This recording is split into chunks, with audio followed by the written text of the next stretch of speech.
Saya mengikuti Dominikan Awam itu sejak tahun 2016. Jadi kira-kira sudah sekitar berapa tahun? Hampir 10 tahun ya. Pertama kali saya tuh mengikuti kegiatan ini itu secara tidak sengaja karena diajak oleh almarhum Bapak Adi Ismawan untuk datang berdoa di novisiat Bajiro. Lalu kelamaan kok enak ini buat berdoa, lalu buat berkomunitas, lalu ada studinya juga tentang apa itu Dominikan, lalu macam-macam yang banyak bisa dipelajari. Lalu ternyata di Dominikan Awam itu juga ada namanya jenjang. Jadi kalau masa dulu itu ada yang namanya masa inisiasi, lalu ada namanya untuk masuk ke dalam profes 1, 2, 3 sampai akhirnya profesional.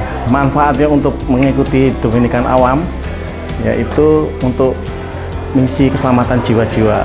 Itu keselamatan jiwa-jiwa tidak hanya untuk diri saya sendiri tapi juga untuk orang lain. Apa yang saya rasakan ketika mengikuti persaudaraan Dominikan Awam ini membuat saya semakin mampu memahami ajaran Gereja Katolik karena Dominikan itu punya 4 pilar, yaitu doa, studi, pewartaan, dan juga komunitas.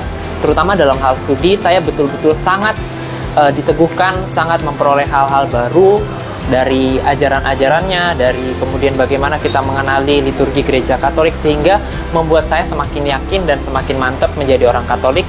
Dan lebih daripada itu juga memberanikan saya atau memberikan bekal kepada saya untuk mewartakan kekatolikan saya baik kepada sesama, di masyarakat, di kampus, maupun di lingkungan pekerjaan. Motivasi saya ketika ingin masuk ke Ordo Dominikan karena Ordo Dominikan memiliki 4 pilar yang saling menguatkan, yaitu berwarta, komunitas, studi, dan berdoa. Itu sama seperti contoh motor, kalau cuma isi bensin doang tapi tidak isi oli, sama saja nanti akan rusak. Begitu juga dengan iman manusia, tanpa berdoa, berwarta, dan juga komunitas dan belajar, itu juga sama saja tidak ada hasilnya. Untuk manfaat yang langsung bisa dirasakan, kita bisa mengenal iman Katolik dengan secara langsung dan juga bisa berwarta dan bisa mengenal sosial dengan orang terdekat kita, entah itu dari non-Katolik maupun yang dari Katolik. Syarat untuk menjadi anggota itu harus sudah sakramen inisiasi sudah komplit ya, sudah baptis dan sudah krisma.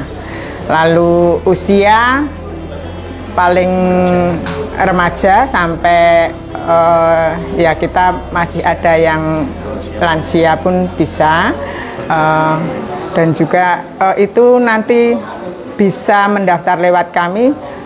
Syaratnya hanya itu. Tentu saja kami adalah ordo sehingga terikat dengan aturan-aturan yang ada di dalam ordo kami. Tidak harus selibat.